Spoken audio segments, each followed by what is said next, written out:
Good evening, race fans, and welcome back here on VirtualRacing.Network. It's live, iRacing, and we continue at the Bristol Motor Speedway. Yes, there's racing, and then there's Bristol.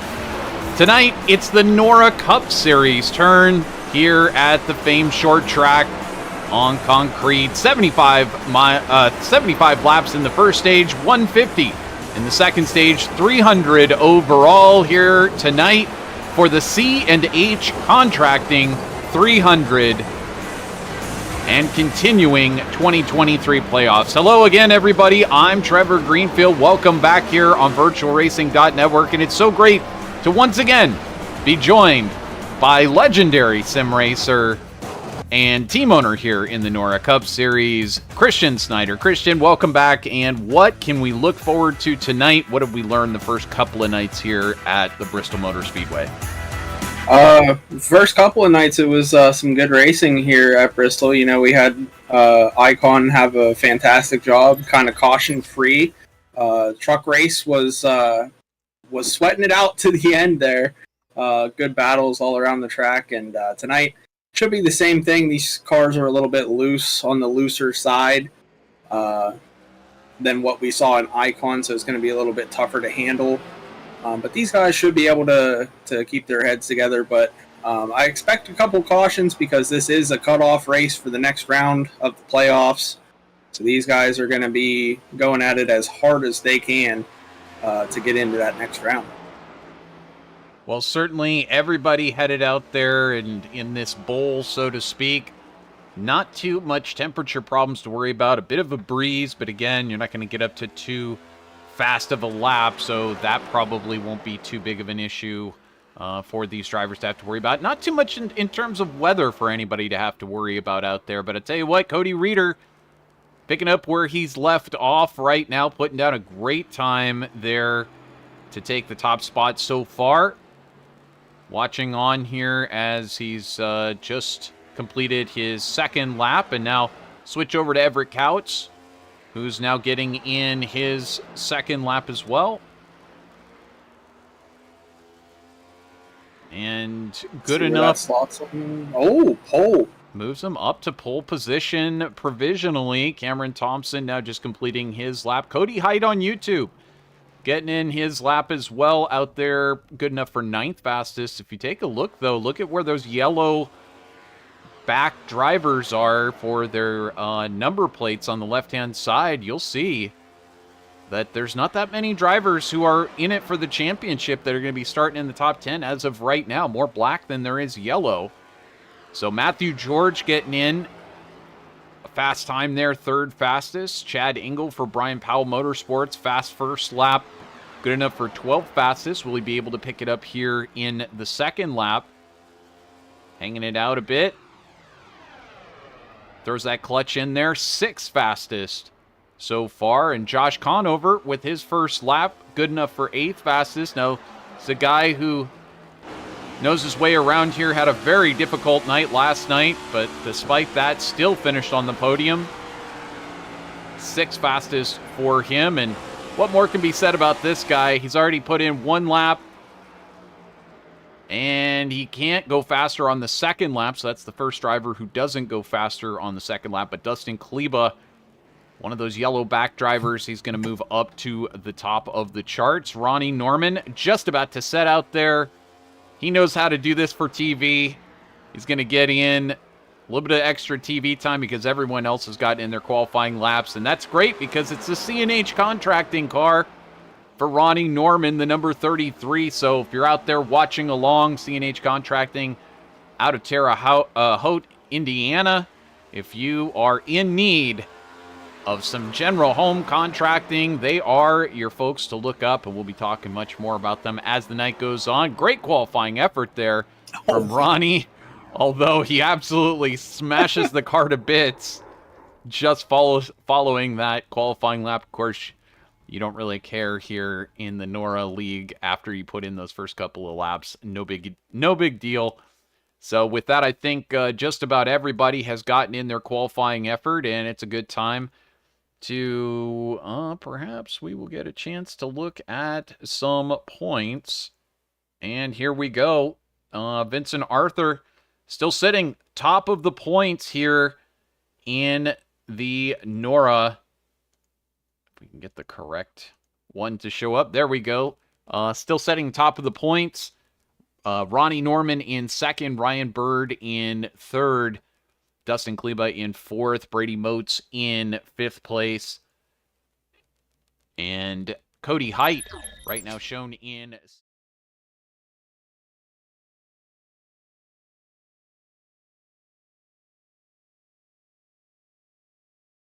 Here we go. And seventh, Tom Senchek. Eighth, Adam Kulikowski. Ninth, Matthew George. 10th, Robert Christenberry. 11th, Chad Engel. And 12th, Joey Stats. And as you can see where the cutoff line is, Curry, Mackey, Cottle, and Powell going to have to do some work out there to get in if they have the desire to do so. So with that, get a chance to go ahead and set tonight's official starting grid for the C&H Contracting 300.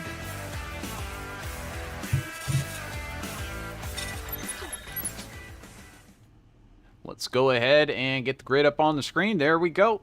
Starting on pole position, none other than Dustin Kleba for KPR Motorsports. Starting alongside him will be Ronnie Norman in that C&H Contracting bright blue and white machine. It's actually very distinctive, and I also believe that, was that Snyder Graphics who designed that? Indeed. Yeah, that's a great looking paint job, huh? I guess. Well, thank you. I guess if I headed over to facebook.com/Snyder Graphics, I could probably get one just like that. Everett Couts on the second row for JRC Sim Team. Alongside him will be Dustin Kleba's teammate, Cody Reeder. Matthew George going to be on the outside of the third row, and starting next to him will be Ryan Bird, two of the championship contending drivers, and then two more non-championship contending drivers in Josh Conover and Jacob Malone. Then on the sixth row will be Dakota Moniz and John Cottle, and then Nick Geilis and Cody Height, Jake Christenberry and Tom Senchek in 15th and 16th. And then 17th will be Justin Moody, and alongside him will be Brady Moats. Brady having to start from way back in 18th place. It's going to be a difficult climb from there. Dakota Hendrickson at Capital Motor Club going to be starting next to Jacob Gladelich. Josh Curry will be next to championship contender Anthony Mackie. Timmy Harper going to be starting in 23rd, and he'll be next to Kyle Rochelle. And then Adam Kulikowski and Blake Hopp will round out your field.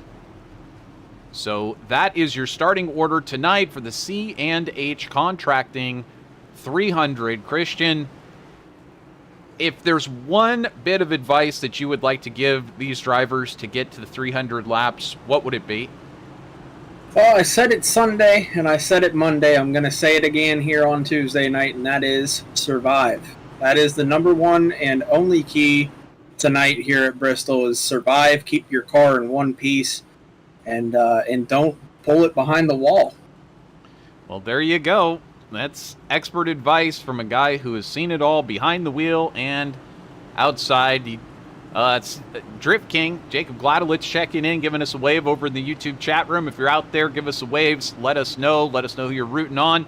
And C&H Contracting LLC, he did it for me for that 2,000 bonus.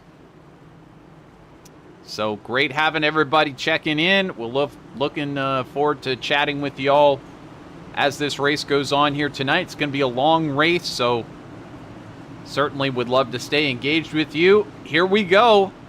Dustin Kleba, Ronnie Norman heading down to the green flag. Barney the flag man waves it, and we are underway here at Bristol. And already under attack, Ronnie Norman. Everett Couch dives down the inside, takes over that second spot. So looking a little bit further back, it's side by side between Ryan Bird and Matthew George with the new look on that number 8. Yeah, it's usually a blue car that we see from Matthew George. This week it's a a bright green Powerade scheme for him. Well, now But Ronnie Norman looking underneath Everett Couts here, trying for second place, getting that back from him. Not sure what line's going to be the dominant one. We saw Sunday, it was the outside. Then last night it seemed to be kind of a mix of both. Interesting to see what it'll be tonight. Ronnie trying to make the inside lane work for now. he is trying to make it work, but looks like Couch holding that outside, and that seems to be the preferred line right now as we're seeing a few drivers get through that.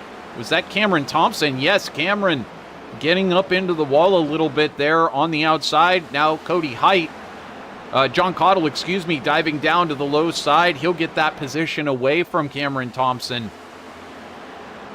So still swapping positions, and now it looks like Jacob Malone has joined this battle for second place.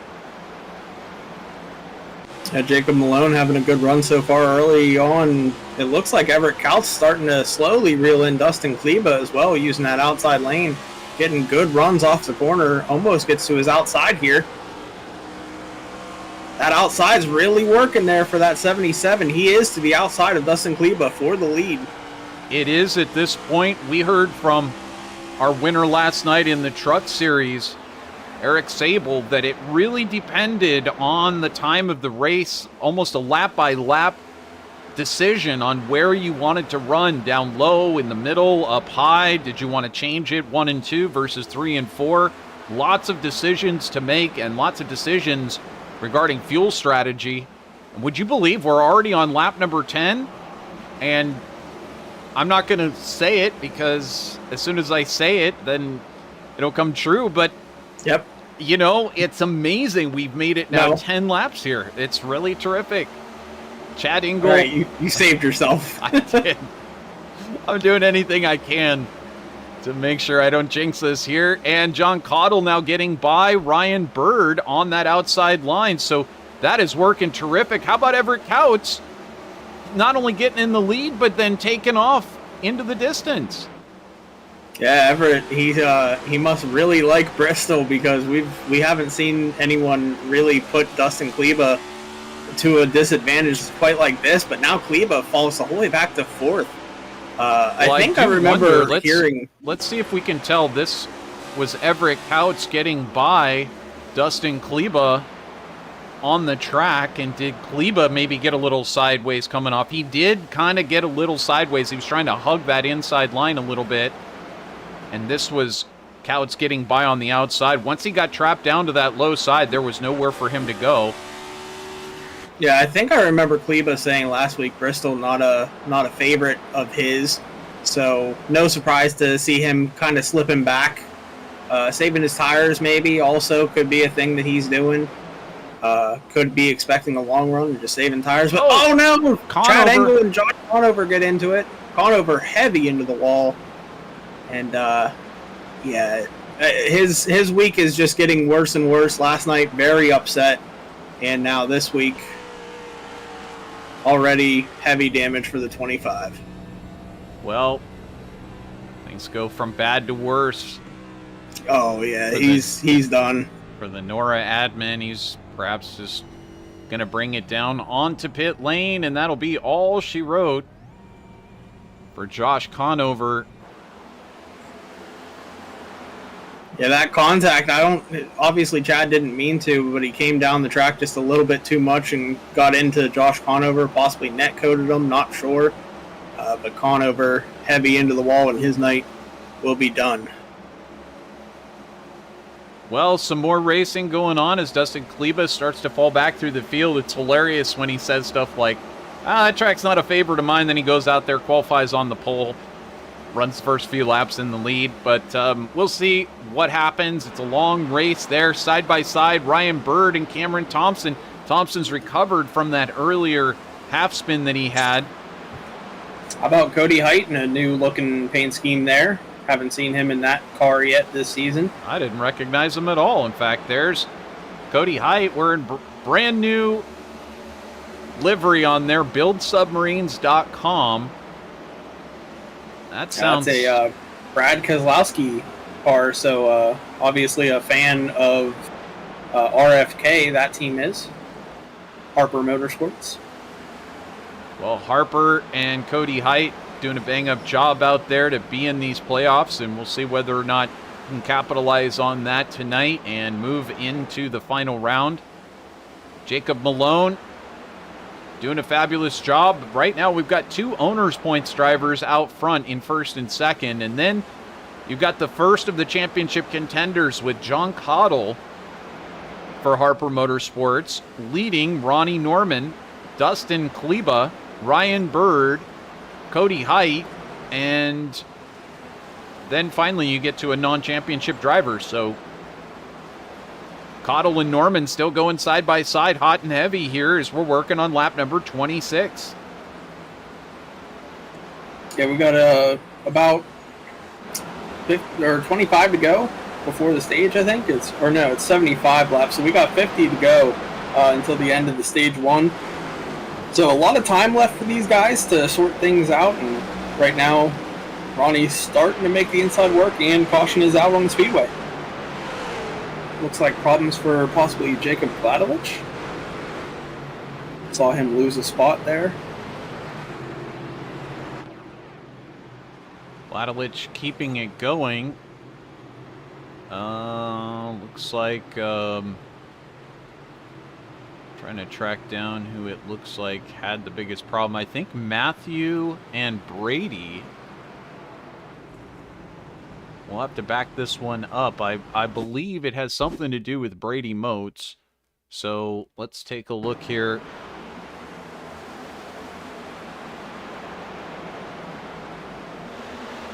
Ah, yes. Oh, right there.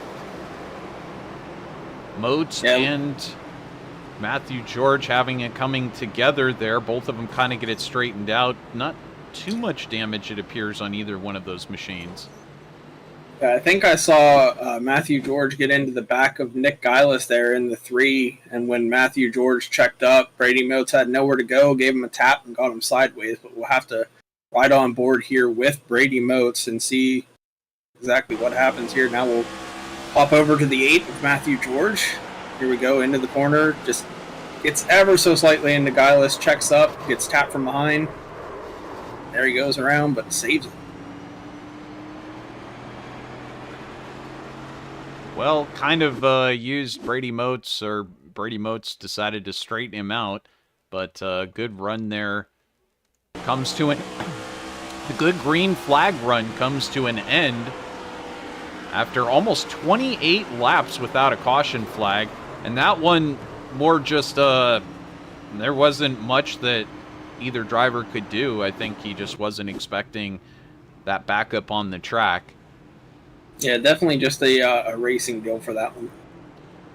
So, Matthew George in, Nick Gillis is in, Anthony Mackey receiving service, another neon paint job out of Nightmare Motorsports. Texas Roadhouse, perhaps thinking ahead to Texas coming up. Possibly. Anthony Mackey. Nice Columbia scheme. Kulikowski out there in the pink, in the peak. When I talked about Matthew George, and finally, yeah, he had to get a refill of Powerade in that pit stop there. Absolutely.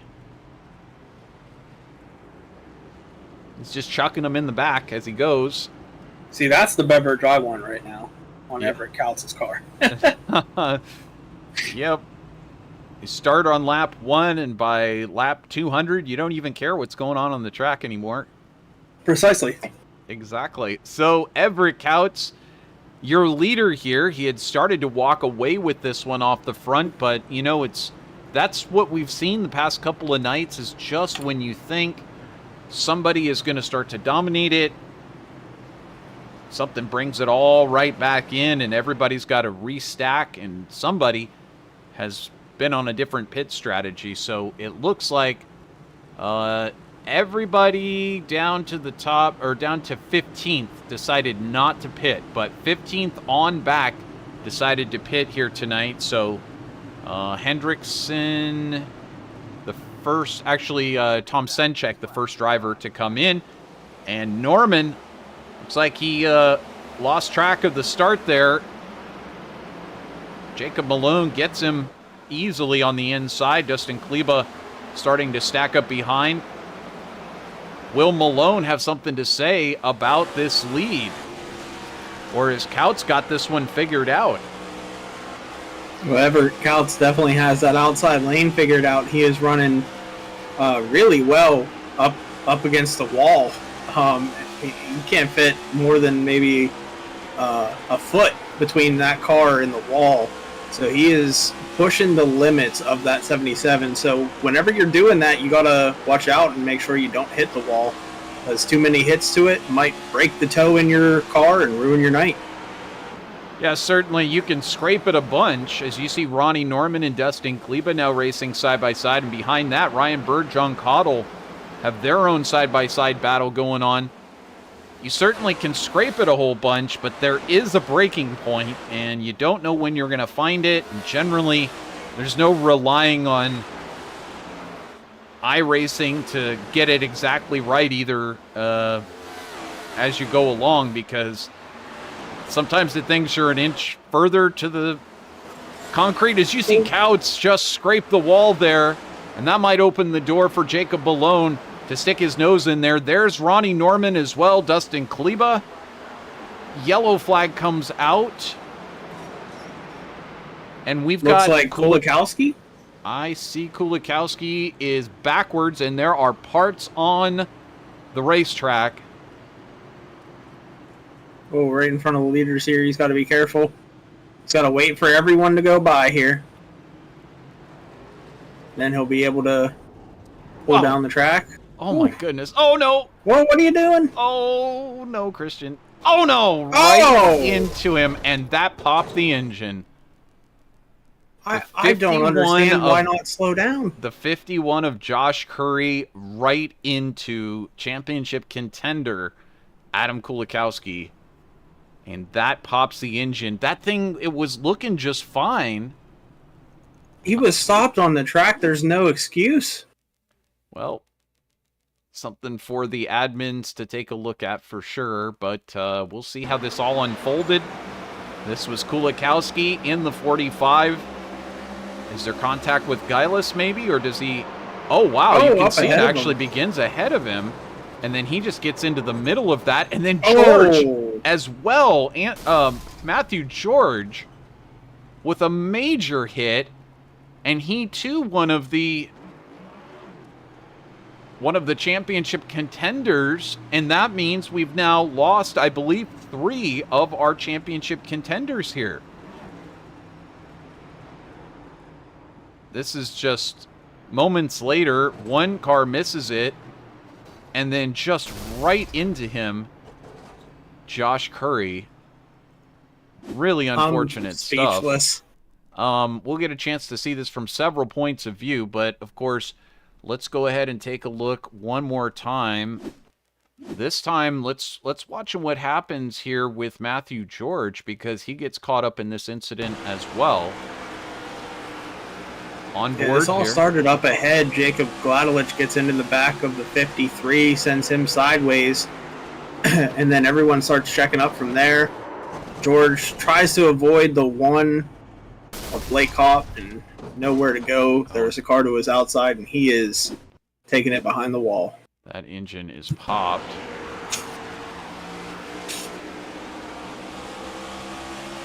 On board. I think the 53 has a little moment right there. Checks up more than Jacob thought he was and sets that one off. Well, you know, so far I wouldn't say that the incidents have been aggressive incidents. It's been more just getting caught by somebody up in front having an incident and then just really having no place to go.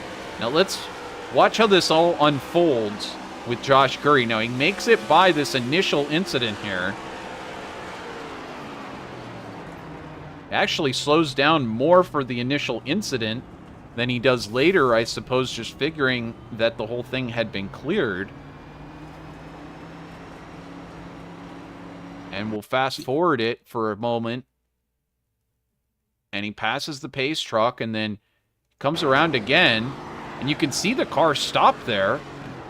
I'm not sure if his attention was diverted or what. You got me. That's a difficult one to figure out. Curry. They are doubled up.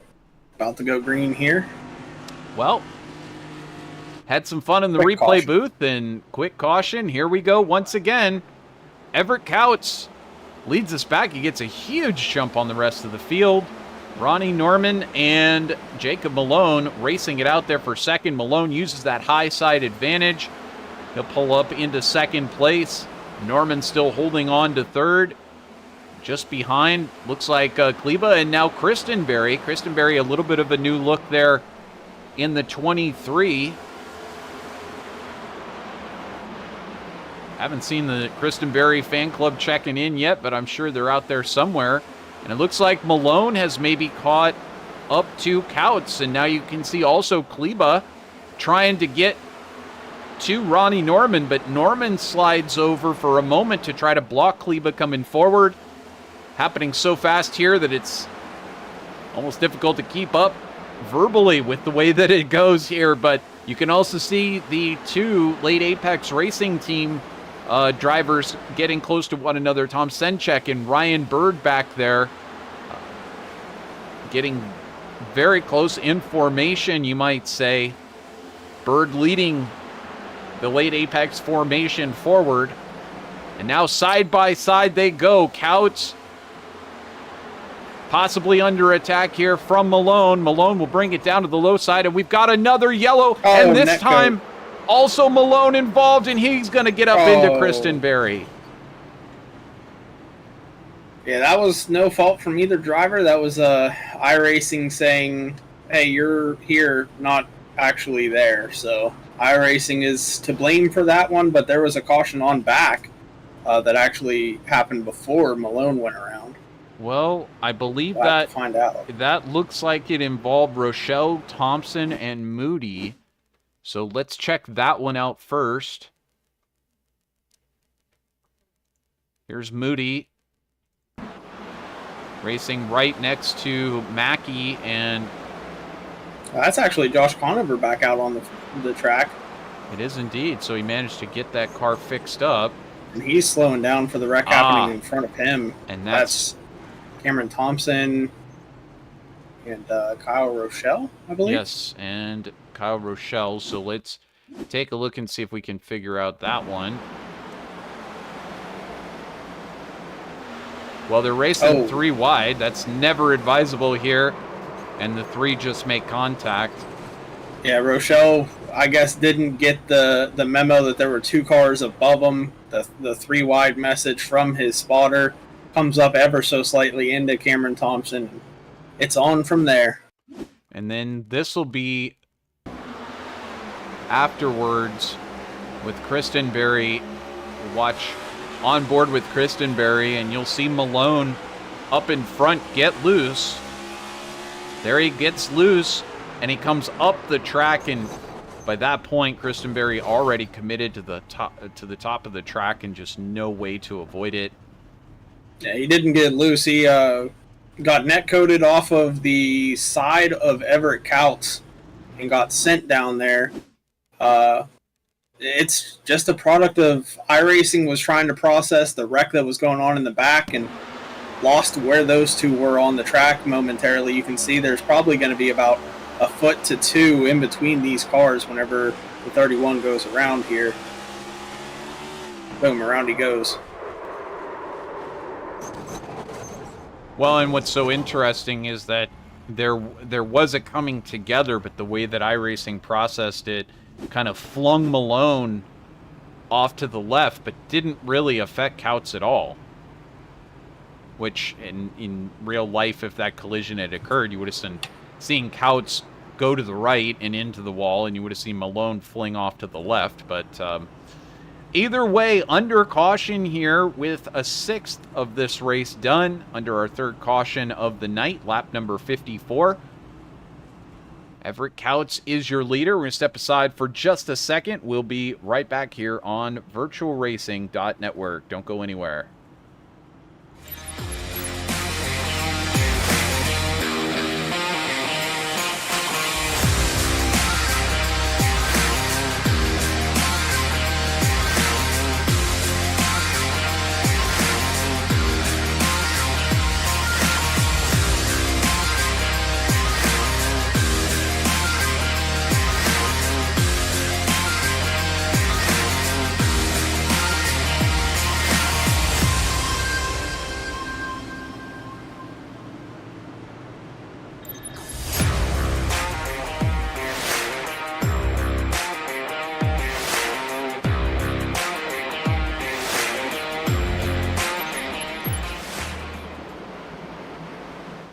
And welcome back here on VirtualRacing.Network.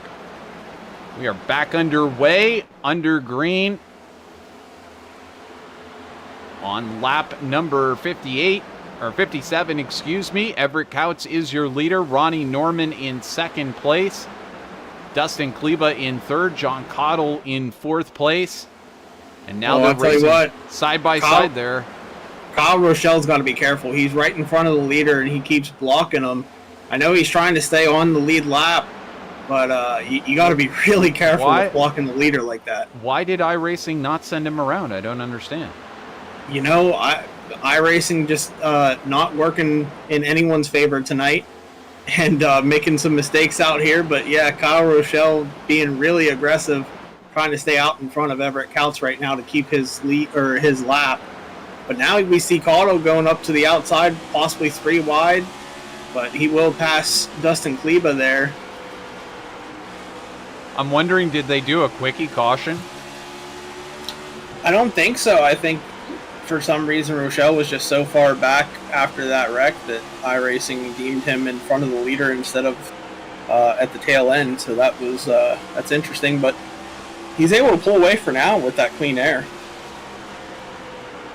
He's got newer tires than the other guys, so he should be okay to be out there out front. Well, Ronnie Norman trying underneath for the lead here. This is for the lead on Everett Couts. Couts up into the wall a little bit. And there was a moment there where Norman was trying to get a wheel up on Couts, and he was looking in his rear view at Kleba, hoping that Kleba was going to try to stuff it down the inside as well, so having to watch 2 places at once. Difficult short track racing here at Bristol for the NORA Cup Series. Oh man, things are getting busy up here. We're 2 wide, 3 rows deep for first through 6th. Oh, Cotto into the wall hard. Fortunately, no one else making contact, and Cottle keeping control of that machine. On board again with Ronnie Norman as he goes down the inside of Cottle. These cars are unbelievably durable as we have a caution here. That 6 hit the wall a ton and is still okay out there.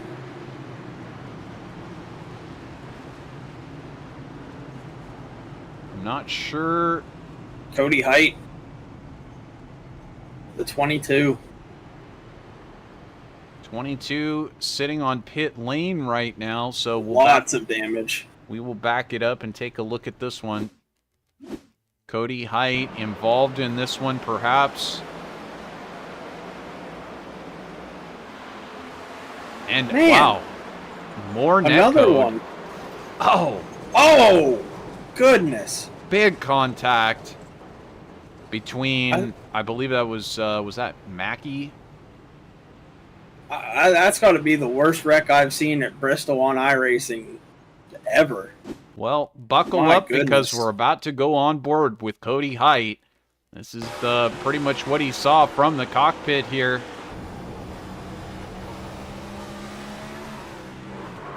Contact with Nick Geilis, and then just gets absolutely obliterated. Hammered. That is. You could see on whenever we had that first camera, the left rear tire was pointed toward the inside wall, so that car is done. The left rear toe link is broken on that machine. Unfortunate end to Cody Height's night. I think he has enough points to advance because of how many other playoff drivers are having trouble, but watch the left rear right here. It is pointed to the inside wall, and that is not how the car is supposed to be. It's definitely some toe out on that machine that should not be there. Back to the live picture. Was that Anthony Mackie? It was. So why don't we go back and take a look. This was from Anthony Mackie's point of view as he came into this one.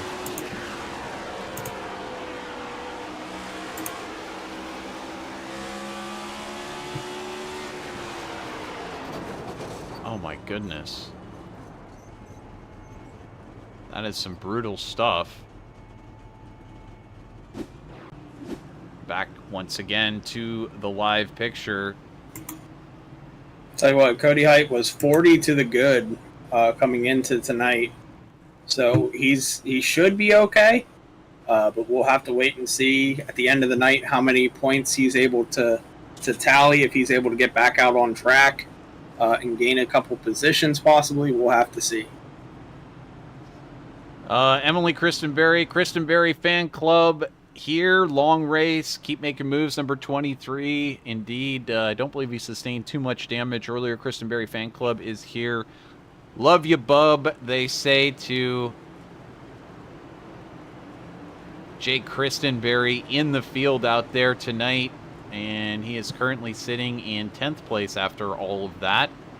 And C&H Contracting say we will update everyone on his medical status as soon as we know. So, indeed, he's, I believe Cody Height's going to have to visit the infield medical center and get checked out here. But do have to say, appreciate everybody joining us over in the YouTube chat room. If you're not already subscribed, you want to make sure that you hit that big subscribe button. And we are back to green here on lap number 71. Everett Couts in the lead. Ronnie Norman on the inside, able to stay up there. But, wow, look at that outside lane work. And John Cottle able to get back into it. And now, is he possibly going to have something to go chase down Everett Couts with? It looks like he's ready to make some moves. How about Tom Senchek up in the middle of this one as well? And now Cody Reeder makes his entrance to the top 5 once again. So perhaps Reeder ready to work some magic here at the end of stage number 1. As Everett Couts has pretty much owned this entire stage. So we'll have to see whether or not anyone has anything for him. There goes Cottle. He just chucks it in there. What a send. And I don't know, he may have the car to try to hang on to the position on the low side there. It looked like Brady Motes didn't quite, and Nick Gillis in the 3 possibly with an issue.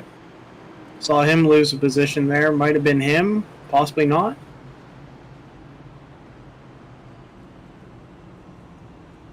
Well, that's actually our stage caution.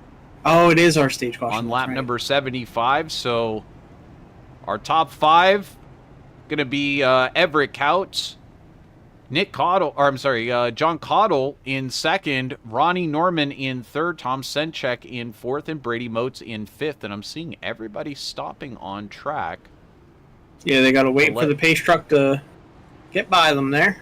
There you go. Just once again, gotta love iRacing, the way that they do things. And now everybody going to duck into the pits, especially these drivers that have not yet seen the pits. Everett Couts, one of those drivers. Cottle had the fresher tires. And it looks like Senchek going to gamble with his teammate Ryan Bird and stay out there on track. How about Kyle Rochelle, their teammate, doing exactly the same thing? And now Dustin Kleba, who came in on lap number 67, going to do the same thing. Yeah, I like this strategy. It's going to kind of put those 2 up front there at a points-paying position for Stage 2. Weren't able to get anything out of Stage 1. Now they'll be able to get some stuff out of Stage 2. Actually, I do think that Senchek and Bird did get some points there at the back end of the top 10 possibly, but they'll be able to definitely capitalize better in Stage 2 at lap 150. Conover going to pull it down into the pits. I'm amazed that car's still out on track. He was turning hard right to keep that thing straight, but now he's back out there. Well, they got all the tools to work with down there at Flatline. There's no doubt about it. One of the best funded teams of the whole grid here.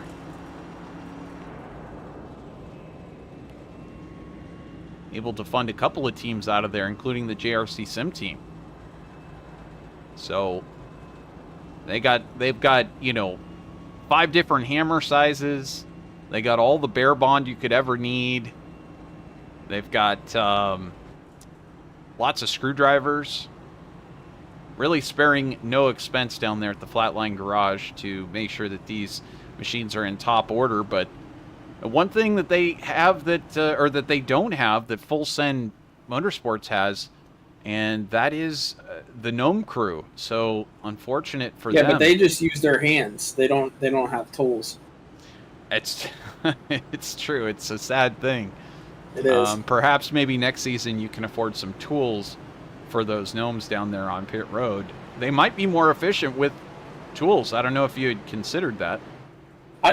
Well, it's a little too out of our pay range. You know, they're better with their hands anyways than tools. They don't need.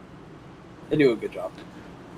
Latest update is Cody Height out of the medical center and everything checks out okay. Unfortunately, looks like his night is done. They're not going to be able to get that one going again. He pulls it behind the wall. Back underway here again at Bristol Motor Speedway for stage number 2. Lap number 80, and it is Tom Senchek and Ryan Bird who now race side by side, trying to keep Dustin Kleba in check. Bird sends it on the high side, and he'll go flying around Tom Senchek, his teammate. Dustin Kleba is just left to get stacked up behind Tom Senchek and say, what is going on here? Tries to send it down the low side. Very close there. And they make contact, and Kyle Rochelle now moves up into position. And that's late apex 1, 2, and 3 at the moment, as Kleba forced to reconsider how he's going to attack this team that has formed up at the front. Kleba almost losing it there.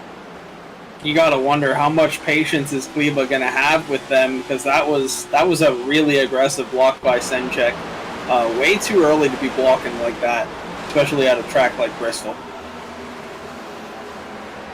Well, this is pretty amazing stuff to see 3 cars able to form up at the front. But I say that, and just behind Dustin Kleba, you've got essentially 4 out of 5 cars all belonging to the same stable. Blake Hopp, Ronnie Norman, Everett Couts, and then Timmy Harper, but then also Jacob Gladelich, all those drivers out of Flatline or JRC. So the team's really rising to the top here and taking advantage. And this is, Christian, this is about as good of a display of teamwork as I've seen this week. Yeah, we saw this happen last week with these guys working together at Kansas, and it didn't play out quite to their strategy, but now they're trying to make it work at Bristol. And Kleba made quick work of Senchek. He's going to put him back to 4th. Now he's got to catch up to Rochelle and Ryan Bird and try to get ahead of them. But, Ryan Bird gets loose in front of his teammate there. Almost trouble. Senchek, a big run coming off the corner. He'll put it down to the low side on Rochelle. Side by side they go. Kleba making the bottom work for right now. Gets really close to Rochelle. He's got to be careful with that. We've seen a lot of netcode issues happen tonight, getting that close. See Ronnie Norman getting into the picture there as he's now taken that position away from Tom Senchek. Everett Couts now back into 6th place. How long until Everett Couts has rejoined this battle at the front? Yeah, Ronnie, the first car with fresh tires, I believe, so he's trying to get back up to the front as well here with fresh tires. Yeah, absolutely. He was in on lap number 76. Couts and Christenberry in on lap 76. You got to keep in mind, these late Apex drivers, they may be a bit lighter on fuel. Almost trouble there for Kleba. Oh my, that was so close. Looked like Ronnie Norman almost got into the back of Kleba there, but these drivers, my goodness, they know how to get into the accident zone, but they know how to get themselves out of the accident zone a lot of these times. And that's sometimes the key, being able to mitigate these disasters. As I hear some crunching perhaps going on elsewhere on the track. Not sure exactly who might be involved. But as they continue on now, looks like Bird has slotted back into 5th as Kleba has now climbed up into that 3rd spot, and Ronnie Norman in the 2nd spot. So side by side between Kleba and Couts now for 3rd. And every time they come off the corner that close, I get scared that they're going to go around, because we've seen it so many times so far tonight, having a car bounce off of someone and go into the inside wall. Whew. Christenberry now up into 4th place, and he's still got more to come. He's got lots of speed. Yeah, those new tires, it's like new running shoes since he's got Air Jordan on the car. Well, it's like getting a new pair of shoes and running in them. Absolutely, but Couts also came in on the same lap, so Christenberry really doing a masterful job now in this stage with those tires. And you're absolutely right. New pair of shoes as we reach the the 1/3 mark here for the race. So these drivers going to be adjusting their strategies as we go along, and already Kyle Rochelle having to deal with a little bit of lap traffic falling back through the field. That's Josh Curry, I believe, who's involved in the earlier incident. Now side by side, Ronnie Norman going to try to take this position away from Kyle Rochelle. Norman with the significantly newer tires, and we are under yellow. Cody Reeder having a moment.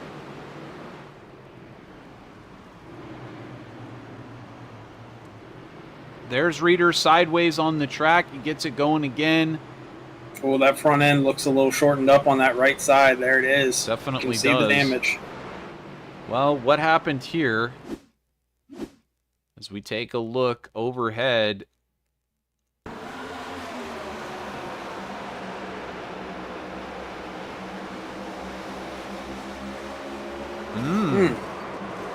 Body was clear up. At last second, he was not clear and goes into the wall head on. Dakota Moniz was in the place of where see Anthony Mackie just barely get through there. This is from Dakota Moniz. This is what he saw. He was ahead, just getting into the corner, or perhaps just side by side, and I don't know what Reeder was trying to do, but he slid up the track there. Yeah, for a second, his spotter probably said clear because Moniz wasn't quite there yet, and he started moving up, and then the spotter at last second probably saying, hey, there's somebody up there, and around he goes. Well, that's one where you gotta... You know, it's sometimes at a track like this, or Talladega, etc., you gotta let your brain kind of overrule what the spotter's going to tell you. You can't depend on that spotter to give you accurate information all the time. Ronnie Norman deciding to come in and take tires right now. This is an interesting call for him. I mean, he probably thinks that he's got enough time to the stage. He's got about under 45 laps to the end of the stage that he can run back up to the front. Could work out for him. We'll have to see.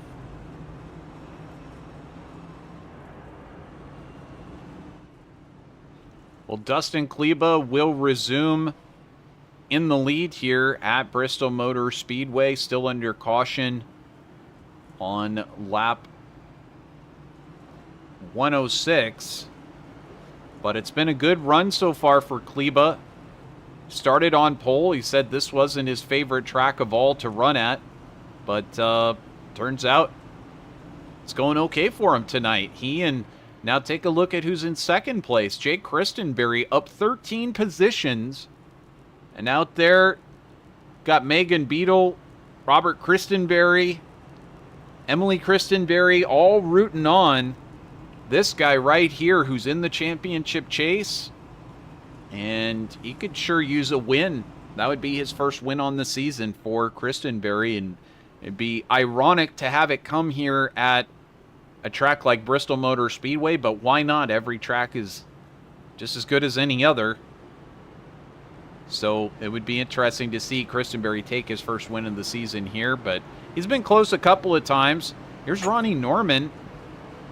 Oh, wow. No one chose the inside. Nobody chose the inside, and Ronnie Norman, with fresher tires than most of the rest of the field, chooses the inside. Was everybody just asleep? What happened there?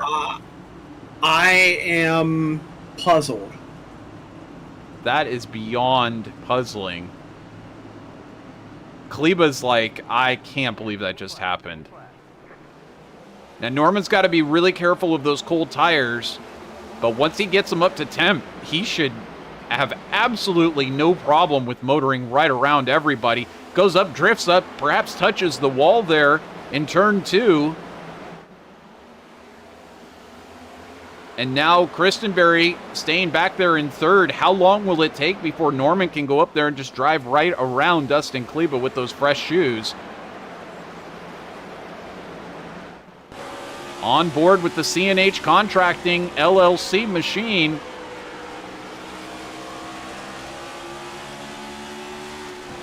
Do you see how much more that Ronnie was able to drive into the corner there? Absolutely. Those new tires, man, they come in clutch. Oh, we got a caution. We are for Moats. I think Harper.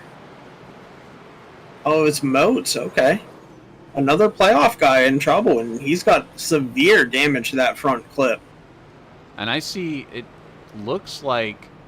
Yeah, Harper's got some damage on the right front. And did I see Conover kind of sitting still on the track as well? Well, we'll have to back this up and see at least what happened to Moats. Moats had to jump it back into the pit, so perhaps this is some very heavy damage. See him racing with Harper here. Just barely taps him, gets him sideways, and then they're 3 wide. Harper goes up into Senchek. Oh, Chad Engel involved too. Another playoff guy. Oh, and you hear the engine pop on Moats' machine, and that is going to probably do it for Brady Moats, one of your championship drivers in the field. Just barely got into Harper, and then Harper, not knowing Senchek was on his outside, got into him, comes back down into Brady, and Chad Engel nowhere to go.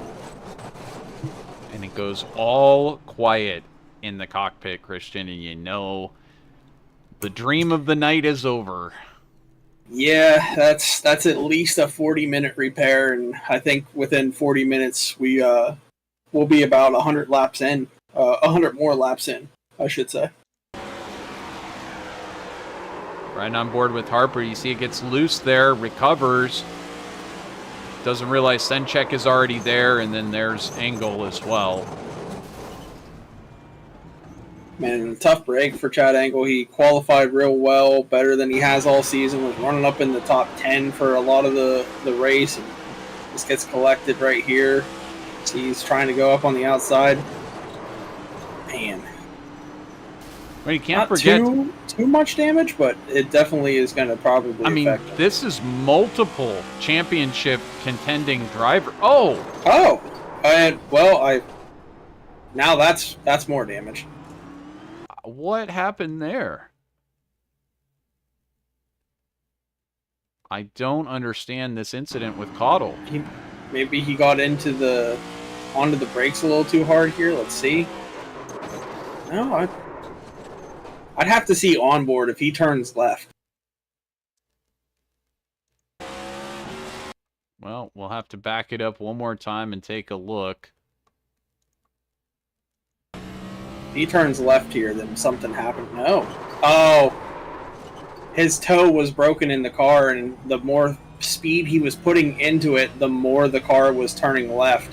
You can see whenever he steps on the gas, it starts going to the left, and he's pulling it hard right, and it's just not going. Well, as I was just saying, Engel, Senchek, Harper, actually Engel, Senchek, and who else was in that? I mean, even Cottle was in that. Moats was in that. All these drivers championship contenders. So what a sad turn of events here is multiple championship contenders caught up in the same incident. Yeah, Senchek not in that one. Senchek's actually up in the 7th position. So he's still good. But yeah, Brady Moats, Harper, Chad Engel, all involved in that one. And also John Cottle as well. So Kleba still in the lead here. And Coutts now going to be in second. Ronnie Norman in third. Kyle Rochelle in fourth. And Jake Christenberry will restart in fifth. So this, of course, you're watching right now live on VirtualRacing.Network. The C&H Contracting 300. C&H Contracting out of Terre Haute, Indiana, does all kinds of odd jobs, plumbing, flooring, drywall repair. They give free estimates. Give them a call, 812-241-3615, or look them up on Facebook. That's C&H Contracting 98 at gmail.com. And we are back underway here on lap 117. Kleba in front. Everett Coutts in second. Ronnie Norman in third. You can still see the late Apex teammates back there formed up. But here comes Everett Coutts back to the front again, trying to make a move on Dustin Kleba. Man, all the late Apex guys almost wrecked each other there. Kyle Rochelle came right up in front of Senchek, and Senchek reacted, almost got into Ryan Bird. So they almost took all of each other out.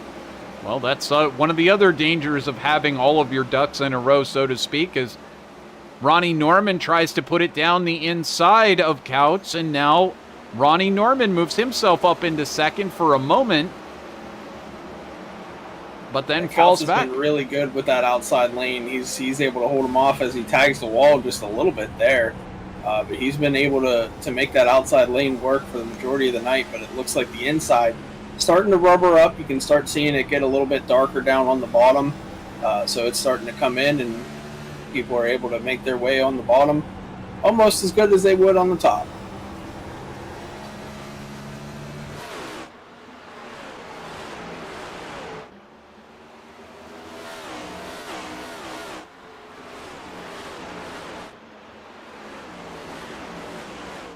So Kleba completes another lap in the lead.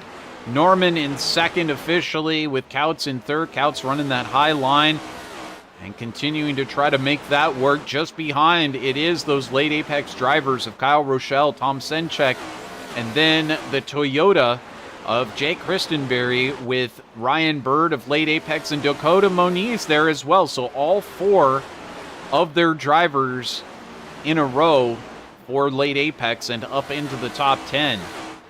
Great run for them right now. Yeah, Christenberry splitting them up. he's kind of the odd man out in that there's two late Apex cars in front of him and two behind him. He's in a sandwich right now. He is indeed trying to play spoiler there, and it looks like Kyle Rochelle's going to dive down to the low side on Everett Coutts. He's going to try to get up into that third position. Coutts has had a great run going, but I tell you what, Kyle Rochelle, 20, and if he can get by Coutts, that'll be 21 positions gained tonight for Kyle Rochelle, a driver that we've seen run at the front, but he's not somebody that we talk about week in and week out running in the top three. But here he is at the front of this one and potentially has what it's going to take to try to take a podium position, or even better tonight, as Ronnie Norman now squeezes by on the outside of Dustin Kleba for the lead. Yeah, and that's no surprise. He's got a lot newer tires than what Kleba has, and he's able to take the lead from him with about 21 to go here in the stage. So he's going to try to win this and get max points here for this stage. And if he does, if he gets those 10 points, he's for sure locked in. I think he was already locked in at the start of the night, but he for sure will be at the end of this stage. Well, and we're not even halfway through yet, so still so much racing to go. A lot of lap traffic to work through. A lot of challenges to come from behind. Pit strategy to go.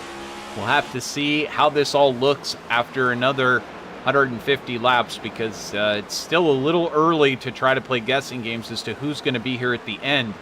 But Kyle Rochelle right now is looking pretty darn good up into that third spot, and I have to say, so is the rest of the late Apex team. But Christian, we've seen this at other races too. We saw this last week. We've seen this throughout the season since Late Apex has joined, they love to form up together, and sometimes they can even take over the lead of the race, but it seldom ends up that way at the end.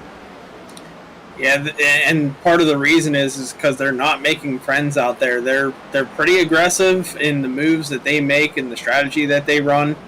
For example, I believe it was Rochelle was getting by Everett Coutts. He blocked him almost into the wall. So they don't make friends. They're not here to make friends. They're here to race and win races. And so far, they haven't been able to win too many. I think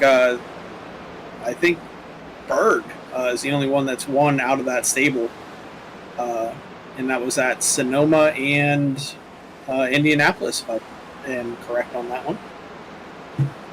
So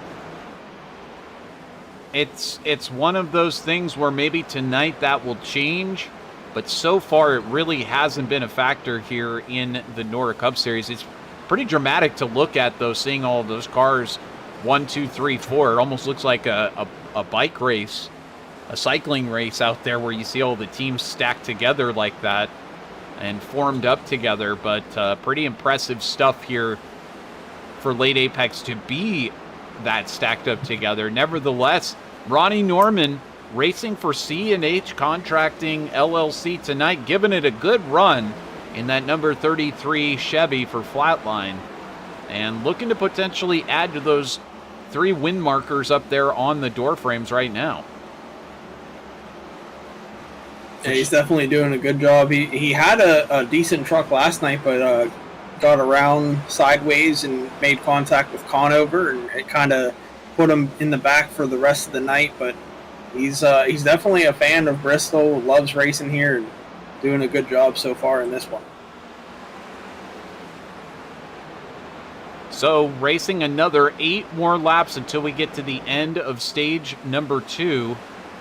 Dustin Kleba sitting in second place, still holding on at a track that apparently he doesn't enjoy racing at very much, but he's holding on well. I think that's what he said. It might not have been him that said it, because I look back and he wasn't actually there last week, so I don't think it was him that said it, but someone said, I'm not looking forward to Bristol next week, that finished in the top 3 last week. They always say that. They always do. Is Ronnie Norman having to deal with, I mean, this is what happens when you go green flag racing around a place like this. He's going to have to split the 2 lines of traffic. This is not your afternoon commute on the freeway, and you're not a motorcycle splitting lanes here. This is, a little bit of contact back there between Anthony Mackie and another vehicle. Oh my goodness me, this is not the track to try to go 3 wide, and Ronnie had to make a summary judgment there and try and get through. And now Dustin Kleba is just absolutely lost in this. And then here comes Rochelle trying to get by on the outside as well. And this is lap traffic on a short track. Yeah, this is always the scariest time in the race, whenever the leaders get into lap traffic and trying to manage them. But patience has to be part of that, and Dustin Kleba was able to be patient through that, but Ronnie saw his opening, took it, and was able to make it work, and that 0.2 of a second lead that he had on Kleba is now out to a 1 second lead through that lap traffic. Well, that's how quickly it can erode, and that's why you've got to make the decisions that you do. But for the moment, at least, it looks like some clear sailing for Ronnie Norman once again. However, and there is the yellow flag for the end of stage number 2. So it does look like Ronnie Norman will survive. Dustin Kleba in second, Kyle Rochelle in third, Tom Stenchek in fourth, Ryan Bird in fifth, Dakota Moniz in sixth, Blake Hopp in seventh, John Cottle eighth, Jacob Gladelich ninth, Jake Christenberry in 10th for stage number 2. With that, we're going to jump away for just a moment. We'll be right back here on VirtualRacing.Network. Don't go anywhere. We'll be right back.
Welcome back here on VirtualRacing.Network. That was one heck of a first half of this race, the C&H Contracting 300, round number 3 of the playoffs for the NORA Cup Series 2023.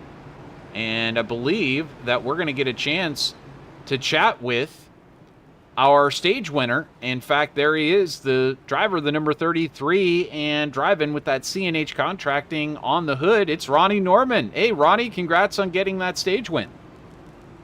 Thank you, Trevor. Definitely was an exciting stage win for everybody if you were watching out there. Woo! You tell me, my friend. You were splitting traffic out there, and it's like parting the Red Sea. How did it feel to you? Felt good. I definitely caught a big break with nobody choosing the bottom there on that choose cone, getting me back up to the front to have a chance at that stage win. So appreciate everybody choosing the top lane when I pitted. Yeah, no, I knew I had to get around Kleba, and I actually used the lap car to get around him on the outside, and I knew I had to use it there. So, yeah, no, just really excited to get another stage win. I think I had one last week as well. So, track position's key, and yeah, he had that first pit stall, so he got back out in front of me here. But yeah, no, we'll see what we can do. But yeah, no, just really happy to be running up front here in the C&H Contracting Chevy Camaro. So last stage here, let's see what we can get going. We'll see if you can give him a win. We'll be talking to you after this race. Good luck to you, my friend. All right, thank you. So that is Ronnie Norman, once again racing with that C&H Contracting LLC on the hood and over that whole car. And you also got a chance to see some of the Snyder Graphics work there at our break. And, of course, Snyder Graphics designing the C&H Contracting livery. So if you are out there and you need a new livery. The logo, actually. And the logo. That's slick. Yes, and the race logo. Not the logo itself, but the race logo. I should clarify that. The race logo, but then using the assets of the logo to make the livery. That's pretty slick and a very integrated way to put together a car livery. And just like that, if you got a logo to work with, you got some sort of sponsor you want to represent on your machine, Snyder Graphics has the imagination to be able to pull it off. So it looks like Late Apex able to stay pretty formed up in this group. Rochelle able to get up into second, but he's on that inside lane. Green flag is back out. We're under green once again here at Bristol. And just like that, Ronnie Norman choosing the outside lane looks like the right move as he's able to get up into second. And now he's got to try to get around Dustin Kleba, which is easier said than done. Yeah, definitely a tall task at a lot of tracks to get around Dustin Kleba, but Ronnie Norman has done it before, and he's going to try it again, see if he's able to get a good run on him. Norman looks to try to get a move on him, but my goodness, it looks like Kleba able to put the pedal down and so far try to escape off into the distance. Looks like Norman getting a little loose, exiting the corner there. And looking a little bit further back, there's Rochelle, Senchek, Moniz, and Bird all running 1, 2, 3, 4. That is for 3rd through 6th position. And then you see the red and black machine there of Christenberry trying to play spoiler once again in this group. He's going to sneak up in there. And he'll look on at this stage. I imagine a lot of drivers, and we've got a yellow flag out. I believe it's Malone, one of our early front runners who now has got some problems. Let's take a look here at what went down with Malone. And Malone, and looks like he just goes around. Gladelich getting involved. See if we can tell a little bit more when we jump on board here, but Gladelich just up in front of Malone. He just makes contact. I mean, looks like maybe that contact just enough with the yaw angle of the wheel to kind of send him around there. Unfortunate stuff for Malone, but nobody else really affected in this one. So with that, we're going to step aside one more time, and we'll be right back here in just a moment to pick up the action for the C&H Contracting 300. We will be right back.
Welcome back here on VirtualRacing.Network. Great to have you back here with us.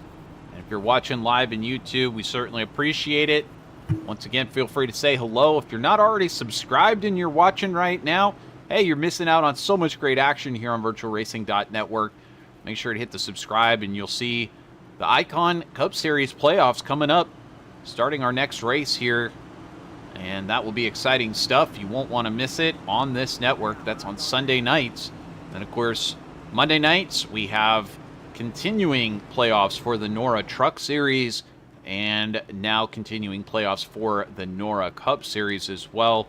Great racing here on VirtualRacing.Network. And you never know when we'll be announcing even more racing coming up here. Can always happen any day. Yeah, and also some new content for the channel, a highlight video from last week. If you're not a fan of watching the full, almost 2-hour clip of a race replay, we shortened it down into a highlight package for friends and families of drivers to check out if they don't have as much time on their hands as the majority of us do. Absolutely. Go back and watch last week's Kansas race cut together courtesy of the folks over at Snyder Graphics.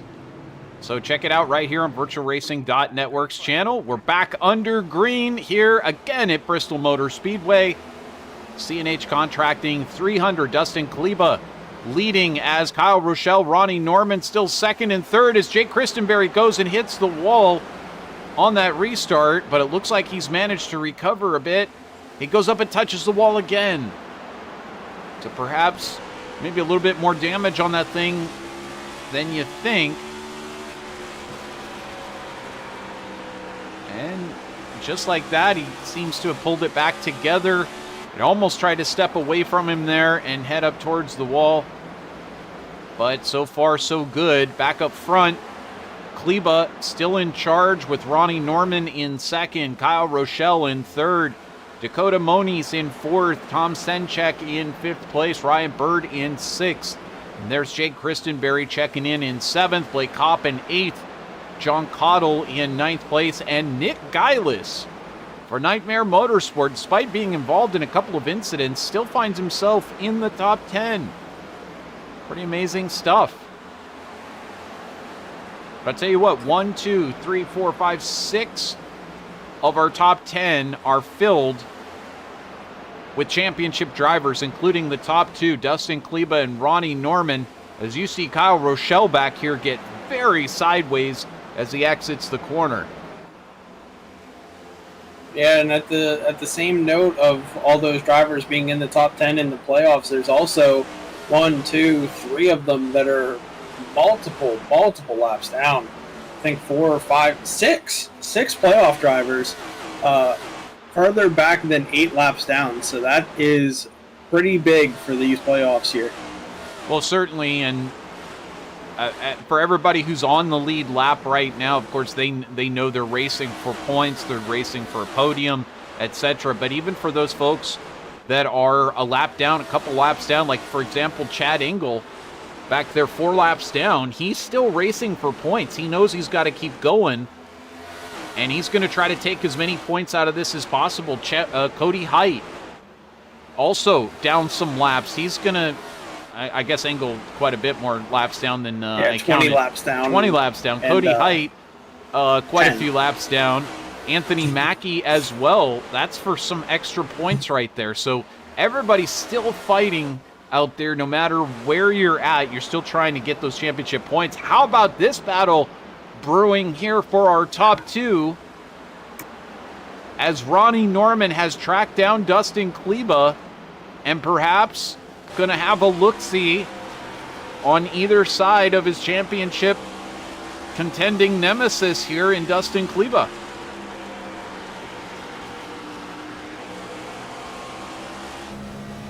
Go on board with the number 33 C&H Contracting Chevy out of Flatline Motorsports, looking at the backside of the KPR Motorsports Ford for Kleba.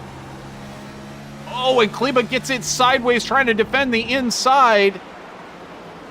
And Norman chooses the outside, and that will allow him to get around. Kleba tried to block the inside, perhaps.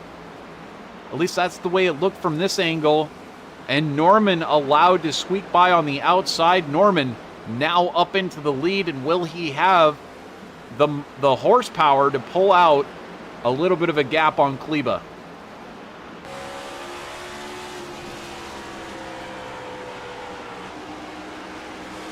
So Kleba looks on from second. You see Dakota Moniz now has moved up into that 3rd spot.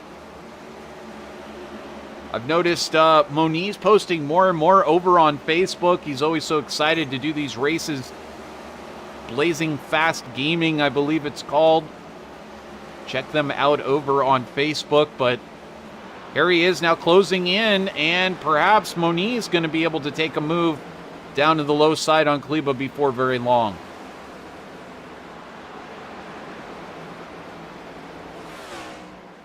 As they make their way around this track, it's now Late Apex has formed all 4 of their drivers once again into that 3rd through 6th spot. Moniz at the head of that group.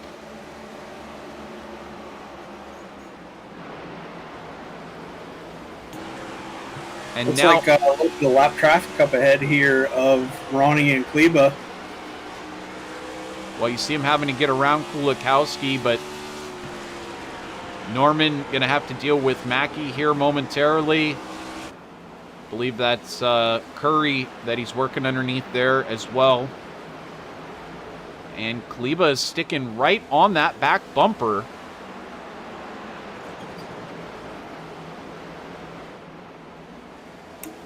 Something to just brush over real quickly. Ronnie told me before the race that the fuel mileage is anywhere between about 105 to 120 laps, depending on the amount of cautions. So we're right at about that window. So if we go green to the end, they will have to make a pit stop for fuel. Well, that will play a major role, as it always does. So we'll keep watching and be able to tell exactly what these drivers are going to have to do before very long. As if we get a yellow at exactly the right place coming up very soon, we may see everybody come in to tank up and be ready to go for the end of this thing. Ronnie Norman still staying in front, but for how much longer? Is now we see that Kyle Rochelle has moved underneath his teammate Dakota Moniz and taken over that third spot. So late Apex exchanging some positions out here. Everybody having stopped on the same lap, so no difference in tires back here. And then Kleba having to work under Anthony Mackie there. See Mackie up into the wall a little bit as Rochelle working underneath, and the rest of late Apex going to have to get around Mackie.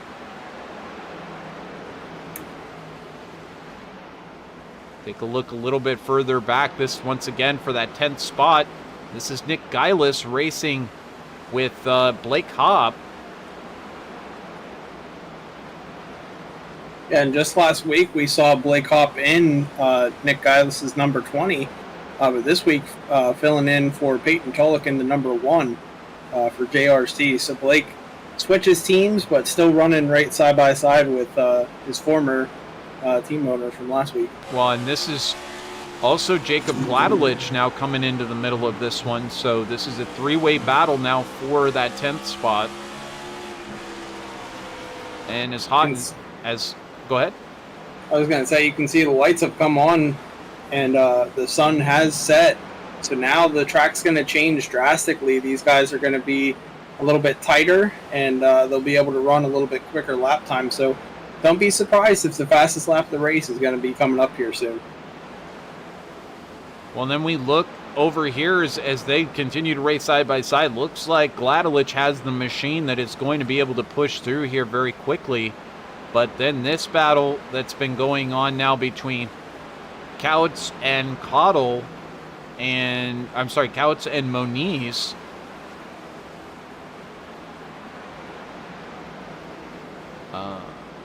And it It's appears actually a as though, lap car there of the 54. well, it looks like one of these drivers backed out because they were racing right up there with Couts, but now it looks like Christenberry and Cottle has now dropped off of Christenberry, but these cars were up there racing very tightly just a moment ago. Now back up into the lead. Oh, man. Super tight between Norman and Kleba, and there's Kyle Rochelle as well. Norman with no choice but to let Kleba down to the low line, and Kleba gonna try to send it in for the top spot once again. Yeah, now that the lights are on the track, I think the inside has finally awoken. And, Kleba able to take the lead from the inside. Norman now going to try to make the inside work for him. But now I think Kleba's just going to set sail here. Kyle Rochelle, this is about his best chance at a podium or maybe more here that we've seen him in all season. Now he's going to move it down to the low side on Ronnie Norman. And once again, Rochelle kind of in the unenviable position of, yes, you can go out there and try and get your podium, get your win, but don't forget that you're racing in the middle of 4 other championship contending drivers. So if there's ever a time to not get it to get it right and not get it wrong, this would be the time. And at a track like this, that is easier said than done. But Rochelle, hey, he's, like I said, he's up 21 spots, and he has nothing to lose really out there right now. He's not in the championship fight, and he could go for second place. He could try to zero in on Kleba and go for the win. Yeah, and that's the game you got to play whenever you're not a playoff driver. You got to be respectful of the guys in the playoffs, but at the same time, you're running your own race, and you obviously want to win. So obviously don't be as aggressive as you normally would, but still try for the win out here. So don't be aggressive, but be aggressive and go for the win, but don't take anybody out on the way. Easier said than done from the broadcast booth, as we've got just about 88 laps to go here for the C&H Contracting 300. As Kyle Rochelle continues to try to work on Ronnie Norman for second place. Tom Senchek now kind of creeping up into this battle once again. Ryan Bird not very far back as well. And there goes Rochelle down to the low side. Again, we'll see whether or not he can pull it off this time. I think the inside's finally ready for him. I think he should be able to pull this off here, but we do have lap traffic up ahead. Chad Engel could be a factor in this pass here. The current way that Chad's running, Kyle Rochelle could use him as a pick to pass Ronnie.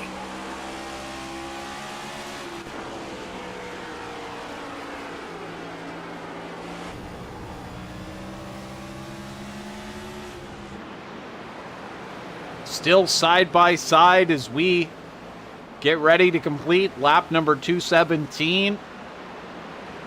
These drivers actually completing lap 216, moving into 217. Ronnie having a little blink out there as Engel moves down to the low line, tries to get out of everybody's way, but they're going to come up on the lap car of Matthew George, who appears as though they were able to fix that machine. Get the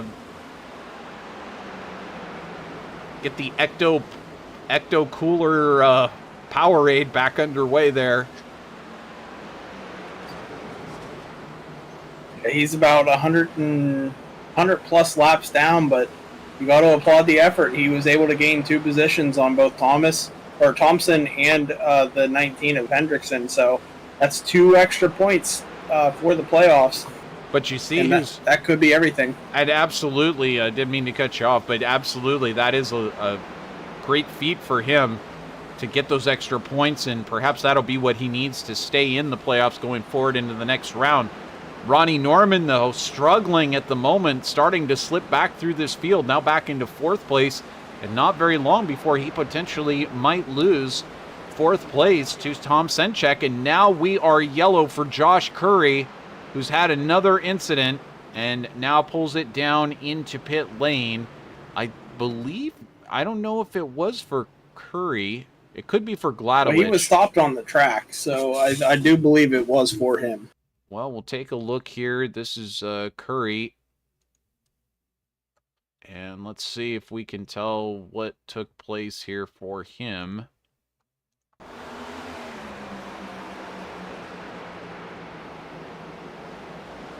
Brings it down. It looks like,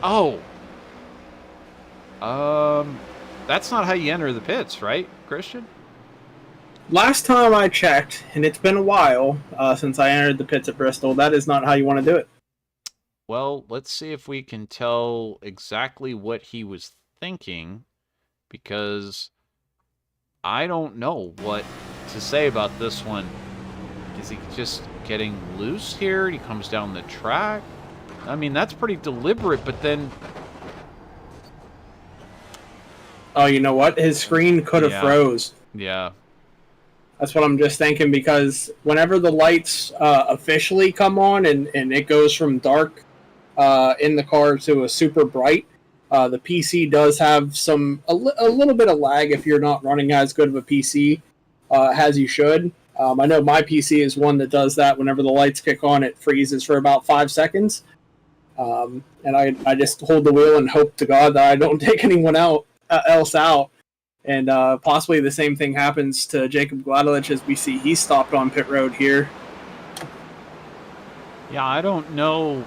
I guess Gladowicz had pulled down perhaps to try to undercut everybody and get his pit stop done ahead of everybody else. I can't quite figure it out, but he lost a lot of positions right around that same time coming into the pits, and as a result, Nick Geilis had momentarily taken over the lead, but now has brought it down into pit lane. Dustin Kleba shown in 2nd place, Kyle Rochelle in 3rd. And there goes Kleba by on the track. So while we get this one sorted out, we're going to step aside one more time, and we will be right back here on VirtualRacing.Network. Don't go anywhere. Please.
Welcome back here on VirtualRacing.Network. We are underway again here at Bristol for the C&H Contracting 300. You've been seeing some of the handiwork while we've been away at commercial for the C&H Contracting crew.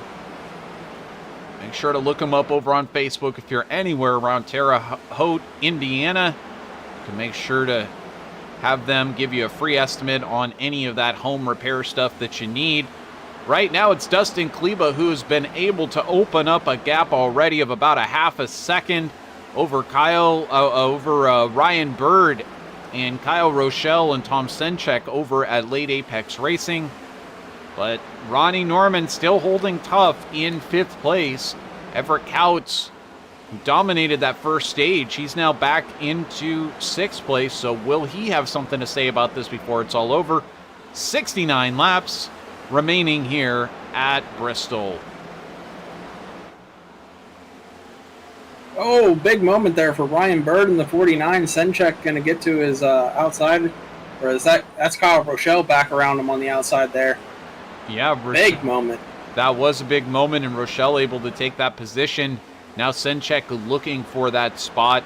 And, you know, it doesn't look to me like these late Apex drivers are necessarily just rolling over and letting their teammates go by if they've got a faster car. It looks like they're trying to make them earn it, but nevertheless, they are all formed up there together, with the exception of Moniz, who is back in 7th place, but not very far back from this group.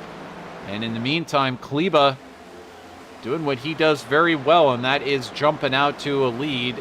6/10 of a second now back. And Rochelle almost gets tagged from, I believe that's Chad Engel there, a lap car in the field. There's Ryan Bird able to get underneath, lead everybody back through. And this one is clicking off hot and heavy. Let's jump on board here for just a moment, see what it looks like from Dustin Kleba's point of view as he heads around Bristol Motor Speedway in the race lead.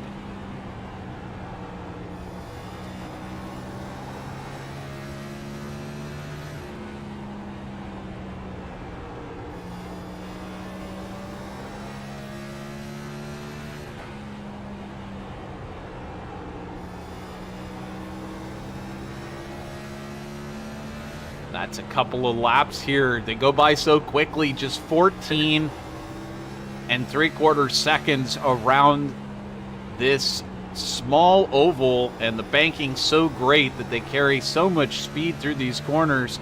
Taking a look, 130 miles an hour get around this tiny track.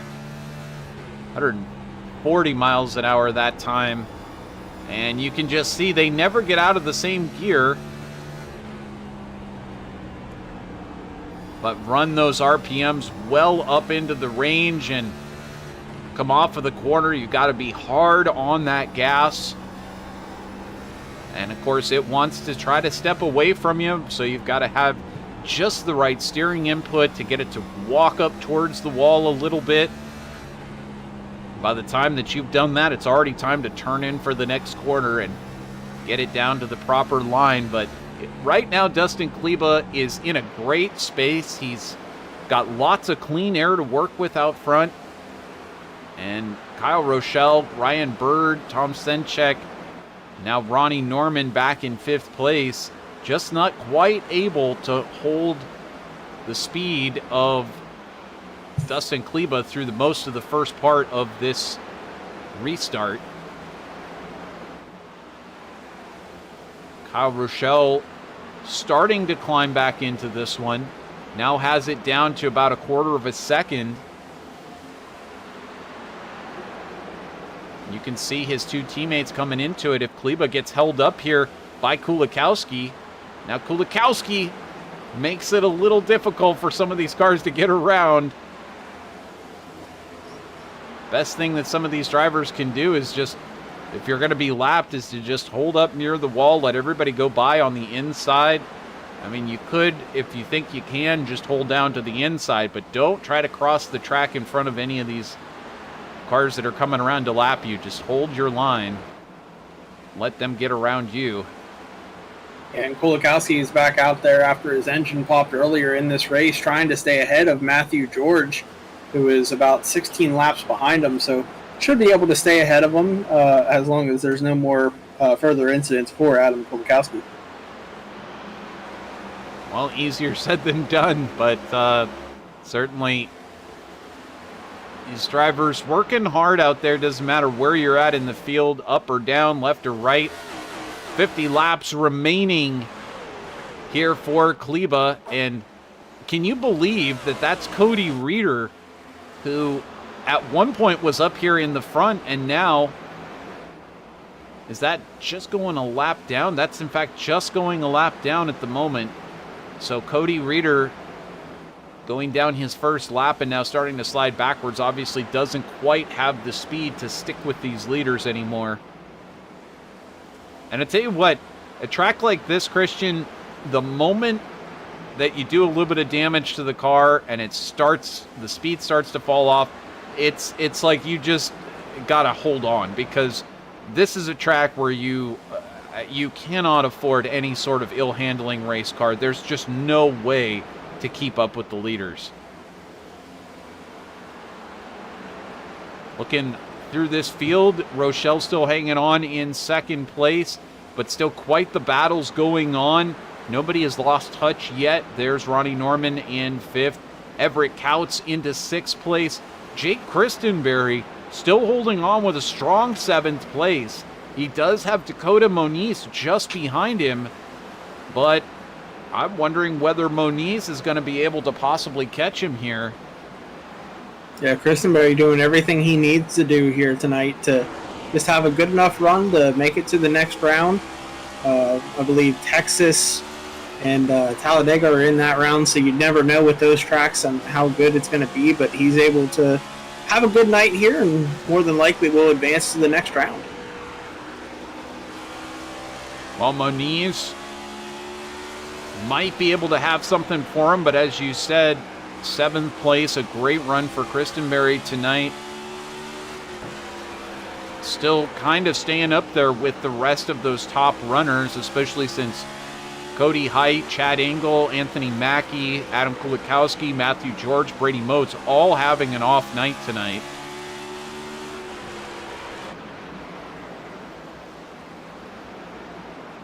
So this battle continues on for seventh place on the track.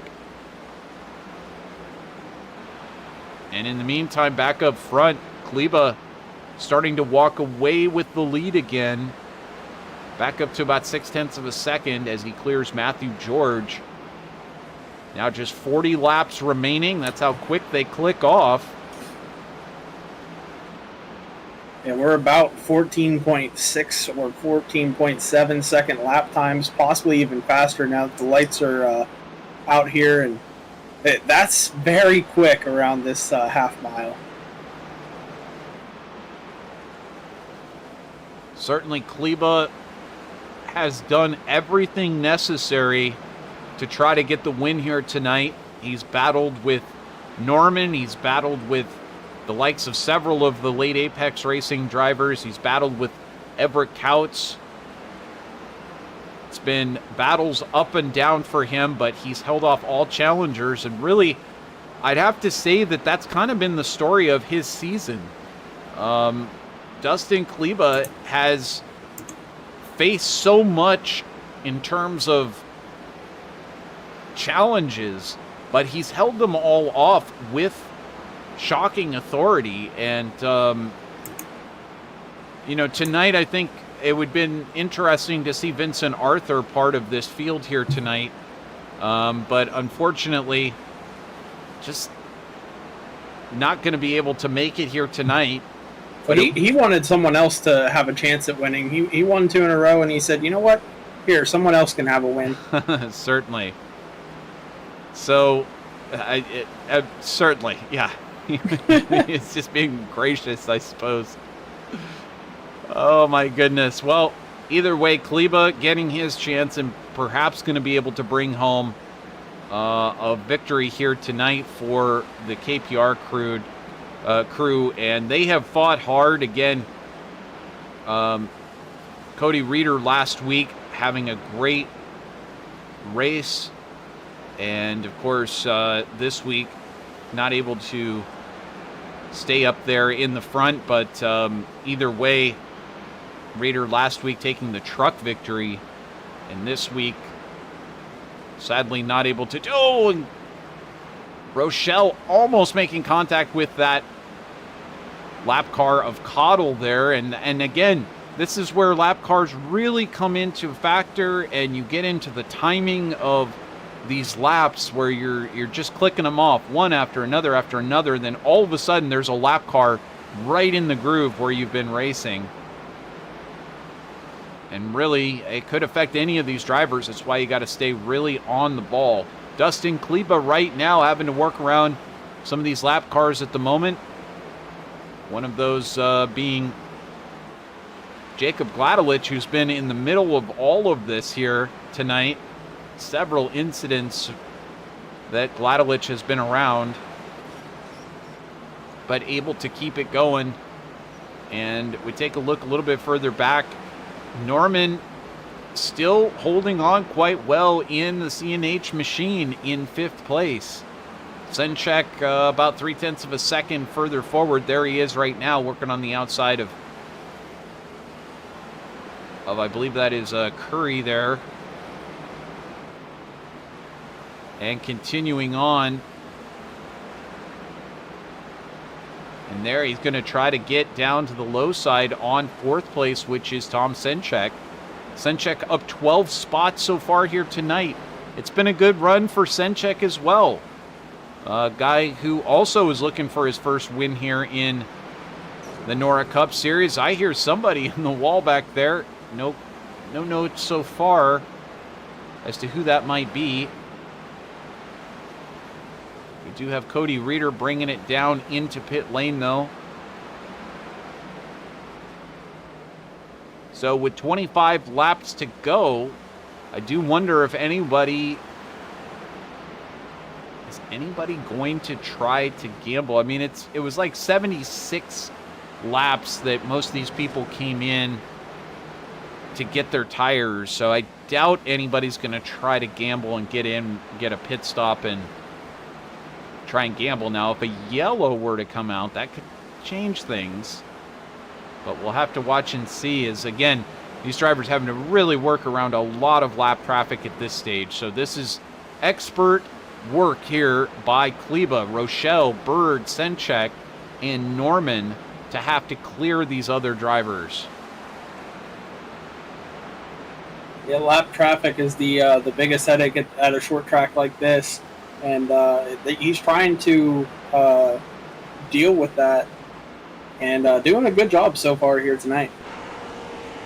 Well, Kleba, he is a master, whether it's running just by yourself out there on the track with clean air, or whether you're having to clear other drivers.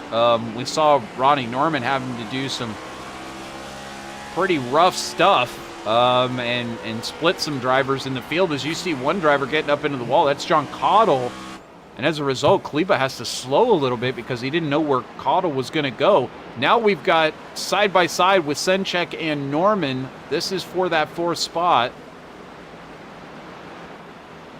Battle up in front between Rochelle and Kleba has closed down to 0.3 of a second, but seems like it's now growing again. This battle continuing on here between Senchek and Norman. And now that we are under 20 laps to go, it's time to bring out 20 laps to go, presented by Snyder Graphics. Facebook.com/Snyder Graphics salutes all the drivers that survived until 20 laps to go here in the C&H Contracting 300. As we're watching on, you can see Ronnie Norman, one of those beautiful paint schemes in the field, painted by Snyder Graphics.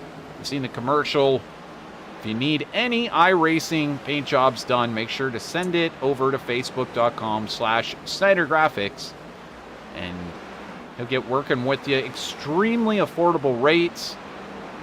Just want to put that out there. You know, a lot of painters charging a lot of money for these things, but You can get it done very affordably. Tell them that Trevor sent you. Oh man, now we got a battle here.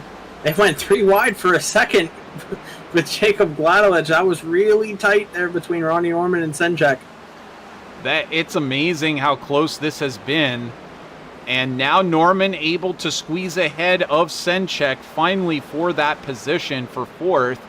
And again, this means a lot for those points here in the playoffs. So every single position, every single point matters. Now the question is up in front, is Kyle Rochelle going to be able to track down? I can't believe, I was going to say I had my timings mixed up. It's actually now 4 seconds up to Dustin Kleba. What I was seeing is that Ryan Bird is about 0.3 of a second to Kyle Rochelle, his teammate. So with 10 laps to go, Barney the flag man giving all these drivers 2 high fives in the air, letting them know just 10 to go. All these drivers going to be very aware of what lap it is, and kind of, you know, they're going to be feeling it out also and saying, look, if there were a caution to come out, is it worth it to come in and get tires? As it goes further and further along, it isn't. But it depends on what lap it were to come on. And right now, I would say probably not. You would just stay out there on the tires that you're on. So looking at it, if it stays green right now, will Ryan Bird have a chance to make a jump on Kyle Rochelle and possibly get that spot? That's a big question. Also, here's another battle happening with 7 laps to go. Blake Hopp and Jake Christenberry. Hopp on the inside. Christenberry trying to do everything he can on the outside. Trying his best Air Jordan and almost doors Hopp. Christenberry up into the wall a little bit. Just trying to maximize his corner.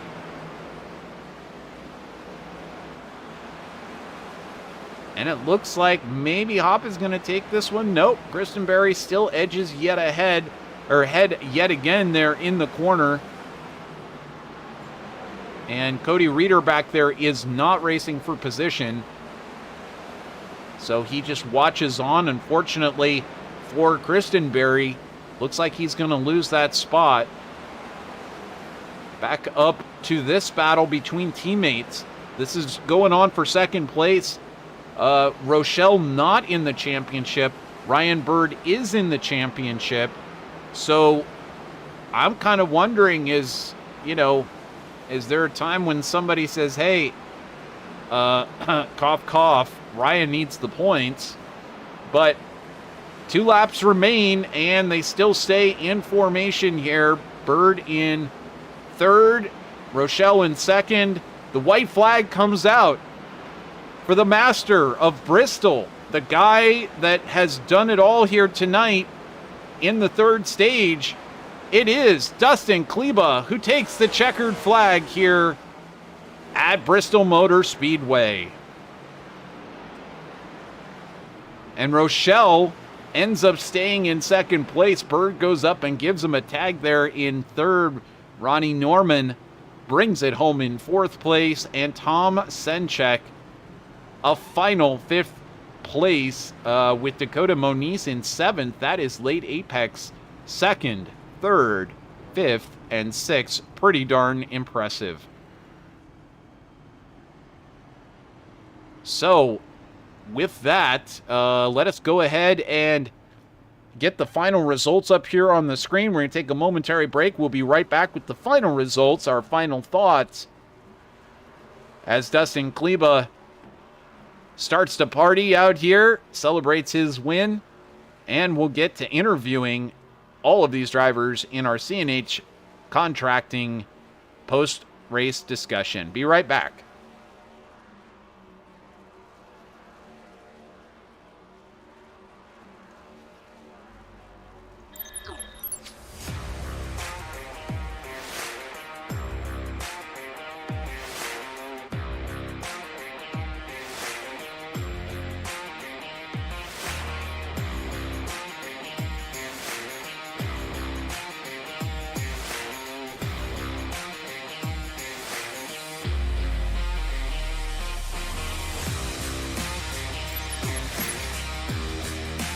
welcome back here on VirtualRacing.Network. It was absolutely stupendous driving from Dustin Kleba, who managed to walk away from the field.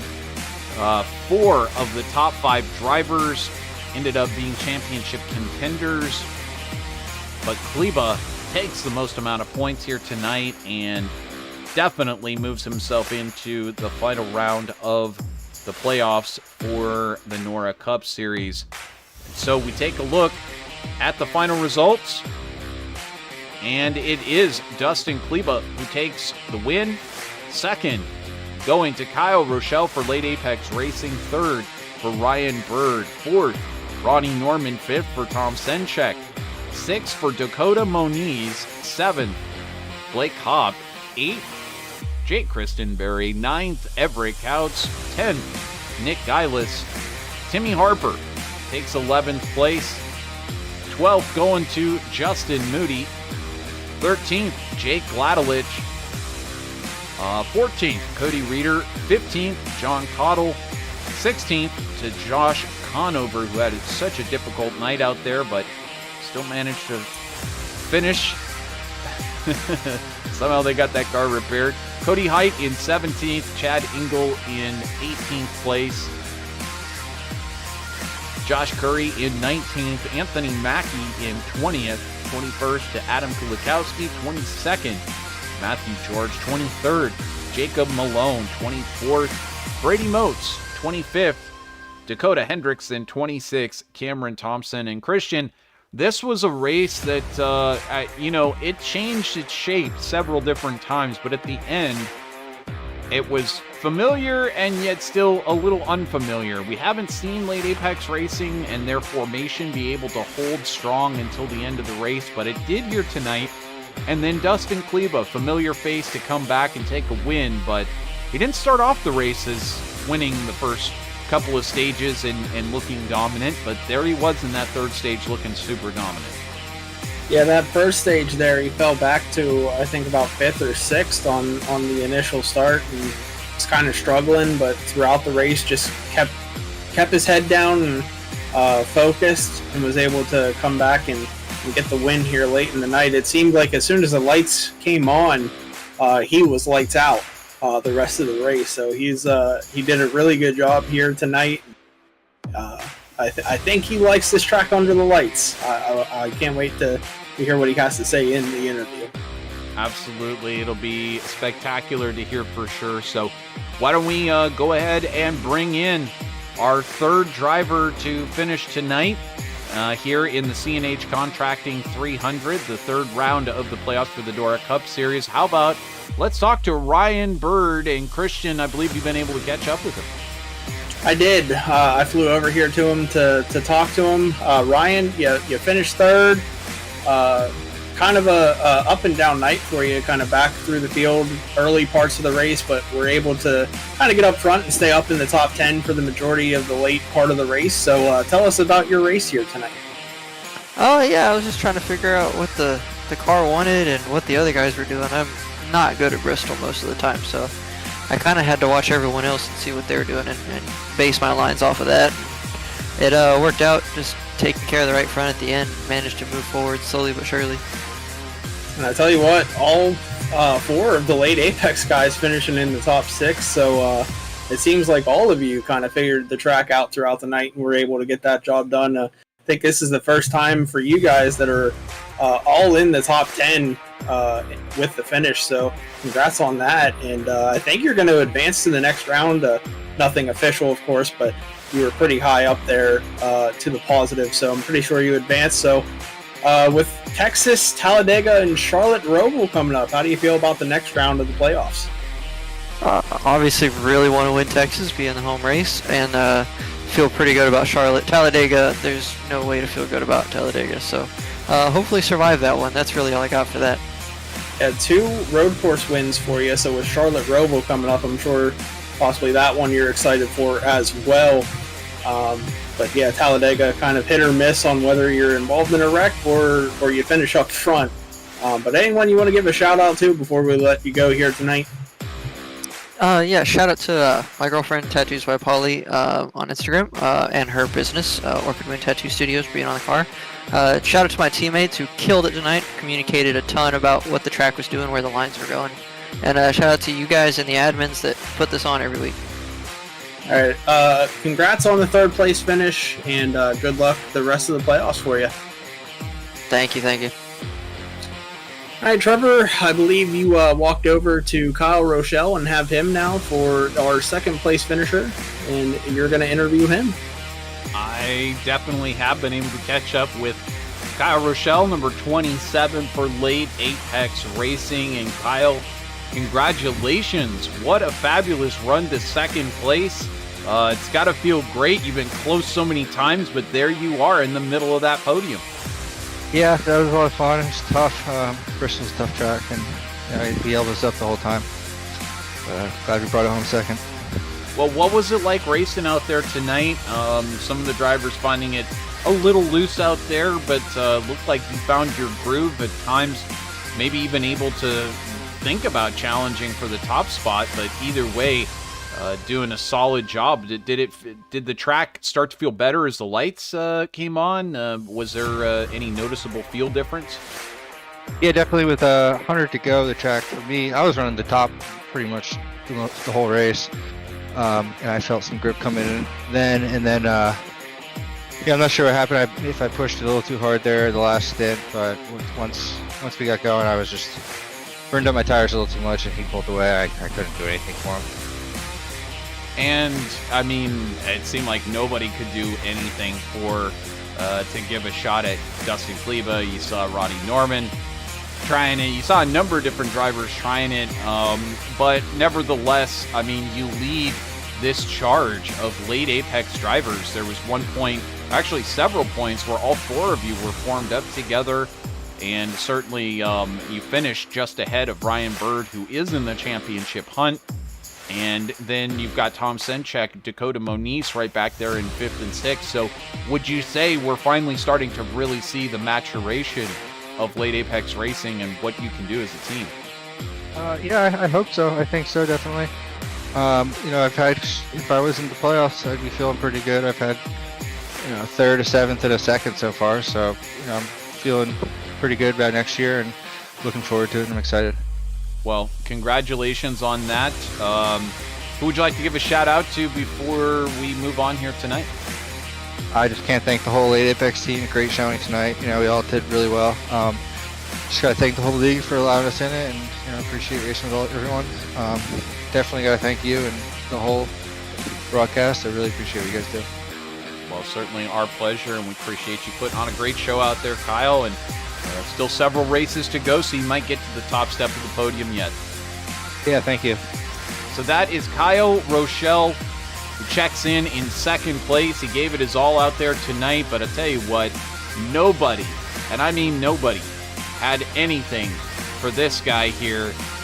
The driver, the number 16, he looked like he was unstoppable in that final stage tonight. Dustin Kleba now joins us in the C&H Contracting Victory Circle discussion. Dustin, congratulations on yet another win, but this one is extra special. It's Bristol, and it pushes you into the next stage of the playoffs with no questions asked.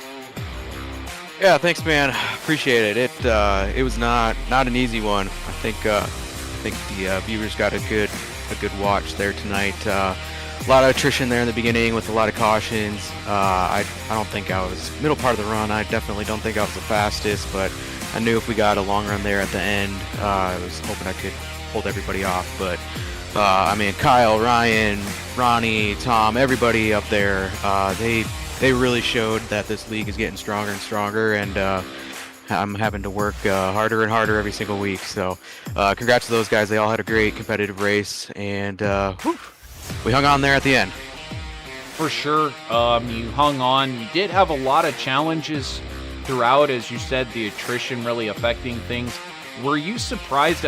Christian and I couldn't remember. I don't think it was you who said that you don't really like Bristol, but did you come into this one feeling like, hey, I know I can probably go out there, take the pole maybe, I got the speed for it. Maybe I can win this one. Were you unsure of what you might do here tonight? What were your thoughts coming in? Yeah, after practice, I was feeling pretty confident that I could grab the pole. I felt good on the 1 to 5 lap run, and I felt good after about 35 or 40 laps, which sounds like a long time, but around here, those click off pretty quick. It was really that middle part of the run where you have to be aggressive with these guys because they're all so fast, but you also have to save tire just in case it does go long. So in the beginning of the race, when we were getting a lot of those cautions, I was getting a little worried just because if that's the route this race is going to take, I might be in trouble there. I didn't win a single stage. First stage, I think I pitted early and I didn't even get stage points. So yeah, the beginning, my confidence was kind of going down because if we're going to run 15, 20 laps, then get a caution, then pit, run another 20 laps, get another caution, that's just wasn't my bread and butter. But luckily there at the end, we were able to get some track position. The first pit stall really helped me a lot, getting me back out there in front of Ronnie, and got track position for the last stage, and luckily we were able to run there, and I was almost worried that we were going to have to make a green flag pit stop pretty soon. It was making me a little nervous because I hadn't practiced that, but we got a caution just about maybe 15 laps before we had to pit there, and luckily had a good stop, got the lead again, and then from there it was just holding Kyle off and having a balance of being quick to hold him off and also saving tires. Well, you executed it brilliantly, and you did what you needed to do when you needed to do it. You survived all the challengers, and certainly as the night got cooler and the lights came on, it seemed like you turned it up just a little bit more. So congratulations on taking the victory, and who would you like to thank for tonight's win? Yeah, appreciate it, man. Definitely got to thank Cody, my teammate. The reason we were out last week, or I was out last week, was because we were actually headed to this race. So definitely a little special that I got to see Bristol for the first time this last weekend, and then also got to run it here in person or in iRacing and get the dub. So that feels good. Thanks to Cody for coming out to that trip with me and helping me out here. And our other mystery teammate, Jared, I texted him a couple of times just to get some pointers. He ran the whole NIS race, and he did a really good job. So he handed off some pointers to me, and I definitely couldn't have done this without him. And of course, my family that tunes in every week, big shout out to them. And gosh, Josh, he goes through all the drama of all of us every single week here in the Cup Series and Truck Series, but I could thank him every single week for allowing us to have this little escape every Tuesday night. And of course, you guys up in the booth, we obviously couldn't bring this to our families without you guys. And I know it's a long, hard season, but you guys are doing an incredible job here and bringing the last part of the season to a close. So thanks to you guys. Absolutely, it's of course always our pleasure. And Dustin, you gave us one heck of a thrill out there tonight. You certainly were the class of the field, and always a pleasure to watch a master at work. And since you did say that you were at the race there this last week, do you feel like it gave you any sort of extra, push in the right direction? Did you witness anything while you were out there? Was there anything that you wanted to try that you saw on the track live that you wanted to try to bring to the cockpit, or do you think that it's pretty exclusive? Real life is real life, and sim racing is sim racing. Yeah, that's a really good question. I think the biggest thing I kind of took away was just how you set up passes and how you kind of maybe navigate lap traffic. Like when you're at Bristol, you feel like you're on top of the track. Like it's such a cool venue. Any NASCAR fan absolutely has to go there.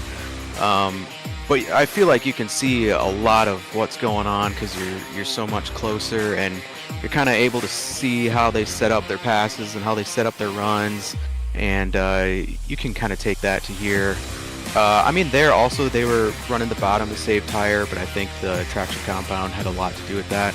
So I would say, there's definitely, like, we go to Kansas twice a year, and I think there's some things from Kansas that probably correlate over to iRacing, but Bristol, it's a little bit different just because they have that traction compound and it changes a lot. But no, that's a great question.